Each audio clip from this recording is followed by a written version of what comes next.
And you better post this. Yes. This needs to be. It was incredible. And the great part I will say about it, and I say shout out to Nikki Gilbert Daniels, who actually reached out to me to be on the show. Also, because it's produced by Queen Latifah, that they were a little bit more nurturing in the sense of that they didn't look at the followers or the fact that I didn't have social media, but really did look at my story and authentically wanted me to be a part of this because of my story, and said, okay, no, you have to be on the show, but we want you to get social media, and we're going to give you an opportunity to get it up and go in. Honey, she had like 20 followers. But though this was even funnier. When I went to go get social media, it was people who had created all kinds of pages with my name, so I couldn't even get my own name. Like, I was going in and be like, this is already an account. This name, I'm like, what do you mean? Like, someone really has my name? Like, that all was a blow for me because I wasn't used to that shit at all. I'm like, who can take your name? I felt like Tina Turner. Hello. They got a fan page. You didn't even know you had a fan page. It wasn't even a fan page. It would be like people saying they were me and posting like they were me. Like Facebook. So I had to like Chrystale Wilson, the real Chrystale Wilson, the actress, all that was gone. So that's why I'm like Chrystale the prototype. Because I said, what would be even more realer, the prototype. So I said the prototype. I was wondering where you got that from. Yep, that's where it came from. Yep. So being an ATLian, outcast, and then with the prototype and all that. So I said Chrystale the prototype. And then Twitter is Chrystale Pro. And then Facebook, I was able to get the other one shut down and I get my name back. I'm telling you, it was a real, like, Ike Turner type thing with me and Facebook. You had to take your name. I had to take my name. Put some respect on your name. Some respect. So yeah, I got into social media. I'm getting my little numbers up. They still struggling. We're gonna get them up. We're gonna get them up. Yeah. So how is it? You like the season? You like how they're portraying you? Is it anything that you didn't like? How because them edits is a bitch.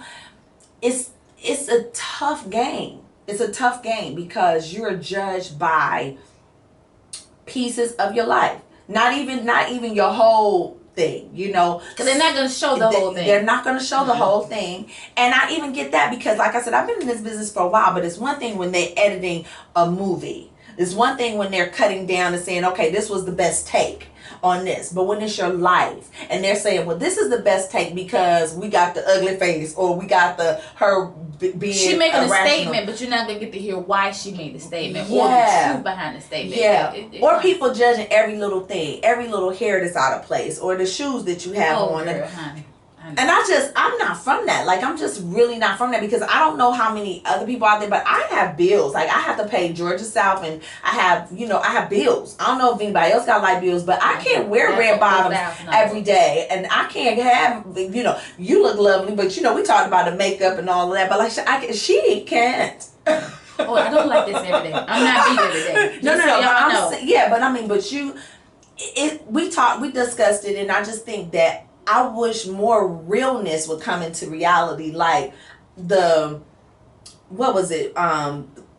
the real world, like not teeny bopper like that, but just where it's really where people go back to being real and being genuine and being okay with themselves. I think a lot of people have gotten social media confused with just interacting to it's more so like a mimic or a caricature of who you really are. Like socialize and show who you are. But don't try, basically stay in your lane, bitch. Be in your lane. Drive your lane. Because everybody be trying to switch. Like, be you, but flow you. And I tell people, when you're on reality TV, and you come into reality TV, and you come out with this prototype that you have made up, it's so hard to live that prototype in real life and maintain and that's why I'm not going to do that. Media. So when you come out like this, you better make sure you like that forever, because it's the fugazi is so real. Well, that's and what people are gonna realize. Like, now you was just this, but then people are gonna realize this shit ain't adding up. It's not adding up, and that's why I said I appreciate from the bottom up for a lot of reasons. Is when I told them, I said, look, don't be putting me in a fake house, in a borrowed car, having me jumping out in somebody else's shoes and shit like I'm Cinderella and I'm turning into the pumpkin in the little you poor just girl. Be you. Yeah, you know, because it's more people out there like me than the made up me. You know, it's more people out there like the real me, and more women that'll be able to identify with the real me than the made up me. So I just don't want to lose that authentic me, because, and that's why, like, even with Iyanna Fix My Life, I was telling people, I said, honey, I did the ugly guttural cry. Baby, when you did that holler. And it's very deep. It comes from a deep place, deep pain. But the thing about that is, people that have been to that point when you just gotta holler and you gotta scream, you know how good that feels when you're going through something. So when I saw you do that, I was just like, okay. When somebody do that, that's like when you be at church and you see Sister Bikini take out running around at church. She got something on her. She running from something. Yes, and that's how I felt. And it makes you want to take off. Like, people, when something hits you, you don't know if you're going to run, you're going to cry, you're going to holler. You don't know if people faint. Yes. There's a lot of people that can go through something and people can faint. I've never been the fainting type, but you don't know how something can have an effect on you. So when I saw you do this and you just hollered, I was like, okay, she was really somewhere. Well, it was really... Iyanna called it a breakthrough, but at that point, I felt like it was a breakdown. And something she said last Saturday, she said, we rather show people our anger and our fury versus our pain and our hurt and our vulnerability. And so that has been it for me for so long. Having to be strong, having to be out here a lot of times without a certain support system, and having to make it through. So that's why I have a real low tolerance for people who are very pretentious. I have a low tolerance for that, because I just know when people say the struggle is real, a lot of people that say that really don't know how real the struggle is. And we got some of that on the cruise. Yeah. Because people would get up and say, this is what I've been through. Oof. And then you thinking like, and then you come back and you tell your story. And I'm like, okay, now that's somebody that's been through something. Yeah. Because just because you've been uncomfortable and you kind of been uneased, that's not a struggle. Yeah. A struggle is when you done been to the bottom and you was there for a minute and you had to grind and hustle and you didn't always get up. You may fall back. You ain't quite standing up. I used to say I went to the bottom so many times I felt like I was bouncing. Boing, boing, boing. Like, yeah. I mean, I'm the same way. Like, sometimes you have to take, how can I say this? God takes things away from you in order to take you to the next level. So therefore, he will break you down if you ignore his signs. Because he will come for you and he will put you up against that wall, pin you down, strip you down, take everything from you in order to rebuild you to get you to where you're supposed to be. And until somebody can actually say that has happened to them, you haven't had the struggle. You haven't been to the bottom up. You know, people float. You know, we got some floaters out there who ain't really had that because of maybe their parents' situation. They graduated from school, went straight into their career. They never had a struggle. So therefore, you really don't know the struggle and the pain of what it is to feel alone and without. When you alone and without, that's a difference. You can be alone and be happy. I can have somebody be without something, but you got one or the other. But when you alone and without, that's a lot. It's a whole lot. And that's just, you just lost. You know what I'm saying? And some people don't. That's why I tell people, when you meet somebody, you say, oh, I love this person. They the best thing that ever happened to me. I know them. Have you seen them when they're angry? Have you seen them when they're broke, when their finances ain't right? Have you seen them depressed? Have you had an argument with these people? Have you seen them be like, there's so many different reactions that a person can give you. Like, somebody can be with me for like 6-7 months. And they might not see me mad, or they might not see me depressed, and they might not like the way I handle that. And I may get a temper. You don't know what causes a person to go to that next level where they may have a temper, they may shut down, or they may snap.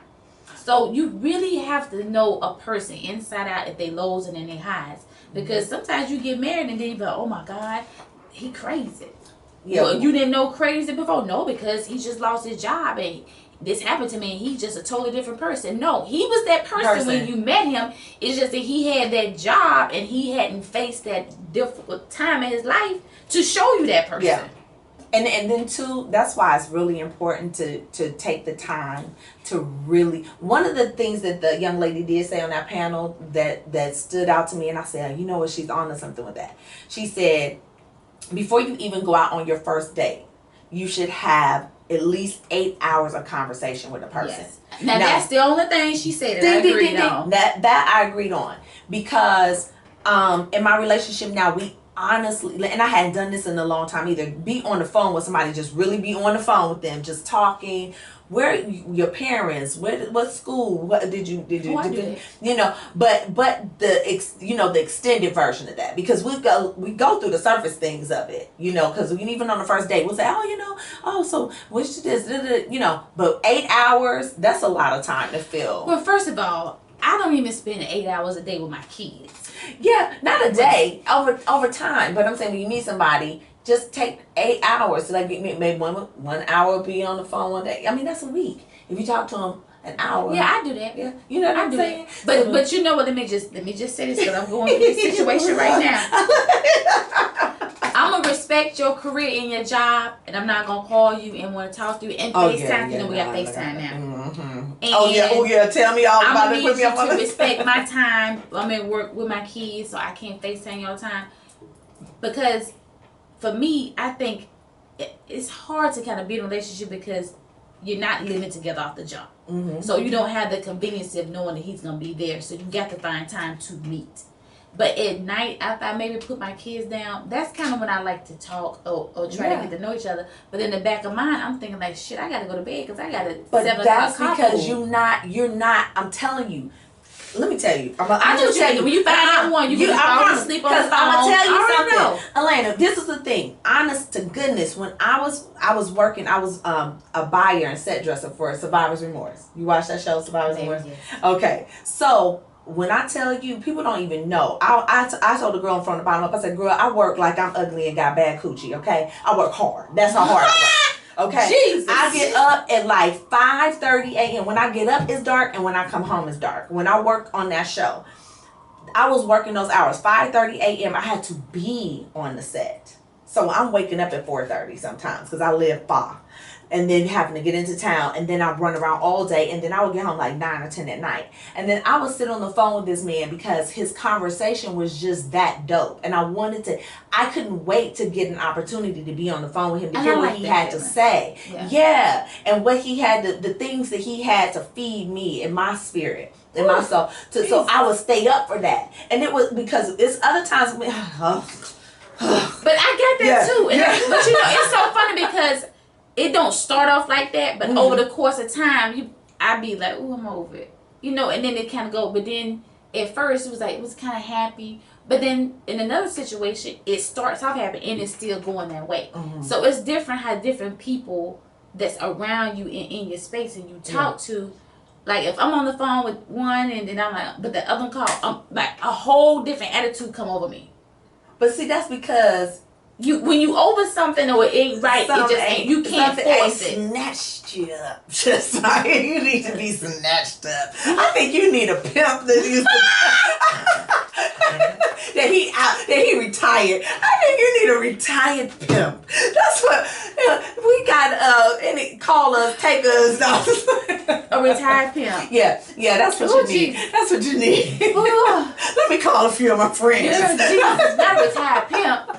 They got some money. I don't like giving my money because you got to pay your pimp. No, you got to pay the pimp? No, not the retired ones. The retired ones just to give you the game. You know, give you the game without having to walk the lane. You know. Okay, well, you give. I ain't doing that lane. Game, no lane.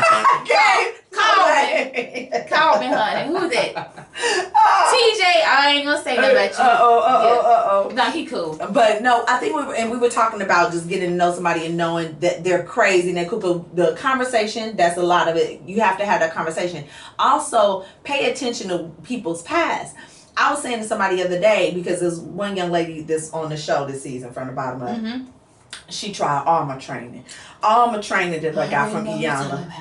Oh, Father. So. But let me just say, being that I know you, I'm very proud. Thank you. Of, you know, your response. Holding it togetherness in this. Because I really, really would have been like, girl, we got to pull up on her. All the way. But, you know, it's and this is what I was saying. I had to tell the producers, I said, here's what you got to know. I said, when you know where a person came from, you know where they had a capability of going.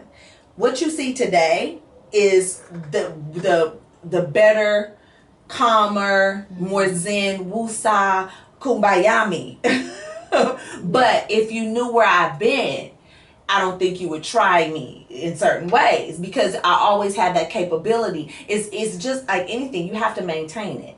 You know, your temperament is something that you always have to work on, your peace and your zenness. So if you meet a person, they may not have just always been like this supreme corporate calm guy, but you like somebody with a little bit of edge to him. So you might need a little bit of a gangster. Maybe he got over into some business. Yeah, I'm gonna hook you up. You're getting very warm. Yeah, you're getting very warm. And he's not. I gotta have some street sense. Yeah. You know, common sense would help. You know, common sense is just like I don't like procrastination. And honey, that will make me want to just. I have somebody that procrastinates on everything. No. And when I tell you, they be like, "Well, what's wrong? What happened?" You even said that too slow. When I see it, it's a turn off. Yeah. If I see you not handling your business and keeping your shit in order, or you putting it off to do other dumb shit, that's gonna be a no for me. Oh, that's if you don't take the initiative, that's 2 no's for me. Like I'm big on initiative. Yeah. Like I teach my kids that, like, you know how kids, you take the trash out and something fall. Pick that shit up. Pick it up right there. It is behind the trash can. Take the initiative. Pick it. If you're walking and you see some shoes, they ain't yours. Take the initiative. It's like extra little shit like that. But that goes. I would love you all night. A few nights with just initiative. A few nights. Back to back. A few nights. Oh, just initiative. People don't understand that. Like that just does just initiative, the thought, but that procrastination. That you just have for no reason. For no reason. I can't. No, I'm all the way in the boat with you on and don't let it be about no work. Now, if you procrastinate by going to get a haircut, who cares? That's you. If you want to walk around looking fucked up, that's you. Not going with me nowhere like that. But just procrastination on just business. Like if it's something that you know is due and you need to do it, that's gonna make your business better, or you supposed to do a meeting and you keep pushing it back. That means you're not focused. You're not on your shit. I need you to be like, boom, I got this to do. Like, I'd like to hear niggas saying they got things to do. I did this. They accomplished. Because I want to say, baby, what did you get done today? I don't need to be the only one talking when that question come up. What did you do? Not what did I do. Yeah. What did you do? Yeah. Like, did you accomplish? I like to go home and know that I accomplished like a few things. Right. Because we all wake up and we got that to-do list and the things that we know we need to get done today, but you got to figure out how you finna do 40 things in the set hours. That's me running all over this. I be in these streets. Yeah. So I be running, doing this, taking care of this person, taking this person, then trying to sneak in person stuff. I'm just so proud of you. Done. Like I'm trying to get my kids stuff done. And just so then I gotta take the kids here. So I'm like, I gotta figure this out. Then I the other one got a damn dog, which is driving me nuts. I love dogs. So it's just like I'm trying to make sure that I'm still able to tend to my businesses, my kids, and then my personal. And next thing you know, it's 6 o'clock in the evening. Yeah. And then when you get home, you gotta put that other hat on. So you know, and then it's like, well, when do you have time for a man? I like to have a man come and say, hey, I'm just checking on how your day going. You got an hour to eat. Where you at? Let me bump into you. I want to see you. Yeah, absolutely. And be kind of aggressive and be forced. If I got to call you, tell you when I want to see you, baby, you ain't gonna see me because that other nigga gonna call and tell me to come. You heard tell that. me to come. You heard that. And got gas money. Girl, make me have to put some gas in the car. Much as I be in these streets, you be filling up every day. Okay. That's why I said it sounds easy, but it ain't easy. It's not easy. And I like to eat. Okay, yeah. Well, there's no secret that I like to eat.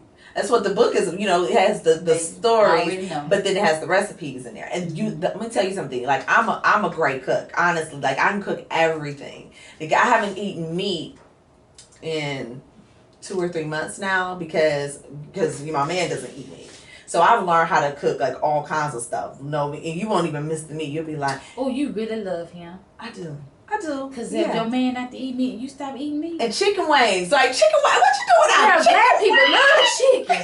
Girl, if somebody told me I couldn't eat no lamb, I'd die. Okay, now you know what's so funny? Now he eats lamb. And because it's like a Hebrew diet. But, honey, I won't eat anything like it that's in the nursery rhyme. I can't eat no lamb. We fight. Bad black shit? Girl, I love lamb. I will put some lamb chops tonight.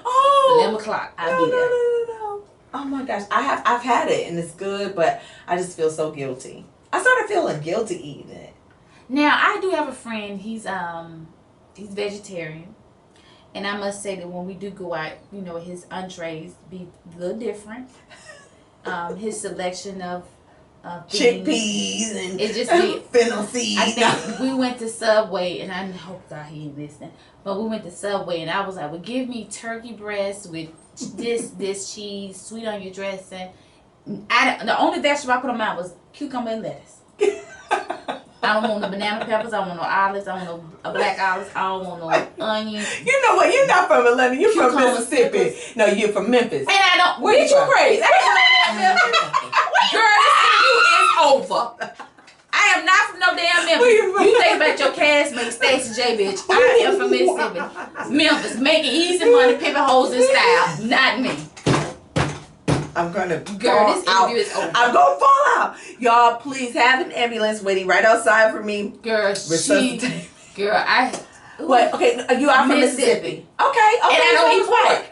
Okay, but did you used to when you were a little girl? Girl, I used to eat chitlins. Oh, me too. And I used to get pig feet. The ones you eat in your head, yes, stuck together. Yes. How do we do it? Well, hot sauce. And then we the red ones. No, I didn't do the pickle ones. You didn't do the pickle ones? Only thing I wanted at a jar was a pickle. I like the pickle. Pig feet, the hog head. I need to cook my pig feet on my stove. No. I would fuck turkey necks up now. Oh my God. Girl, there's too many bones. I'm like, but you got to work I always set that hard on one thing. Sometimes I be too hungry to fight for eating crab leg. I need you to pick, pop, pull mine out, and give it to me. Oh wow! But you know it's an easy pop if you break it there at the little. But that end part, that cluster, I just feel like I got to get that meat out of there. So that bitch be struggling. You got me wanting spun divots right now. Oh. Who want to take me spun divots tomorrow? I love crab legs. That's like my favorite. I'm gonna pop those. And see, that's the thing. Well, see, I just said. This girl, getting back to what did she just say? I was from Memphis. It's a bad joke. I said Mississippi first. You should be from Memphis. No. Look, I ain't from Memphis, but I've been there. Beale Street. That was her. No. But back to what I'm saying. Hi, Stacey J. Hey, Stacey. But it's just that when you're around somebody, and it made me kind of wonder, like, damn, am I have to stop eating meat? Am I gonna be able to cook meat in the house? Can I cook meat in the same pot? Can I put fat, like a meat base, in the vegetables? No. No, you can't do that? No. Not if they're vegetarian. You can't be like, boiling but his it with sandwich, turkey neck. He had a bread. We was at Subway. He had a bread. He had a bread. Of the bread. No cheese. No cheese. Banana peppers, olives, onions, tomatoes. That's a pepper. salad. And it was like a salad. Nah, I didn't say nothing because I love you happy, I'm happy, baby. Yeah. I'm never gonna knock what you like. As long as you happy, I'm happy. But why no cheese? He's a vegan. Well, shit. What is it? Yeah, vegan, I guess. Vegan, vegetarian. I don't know. All of them is V's, and they don't eat.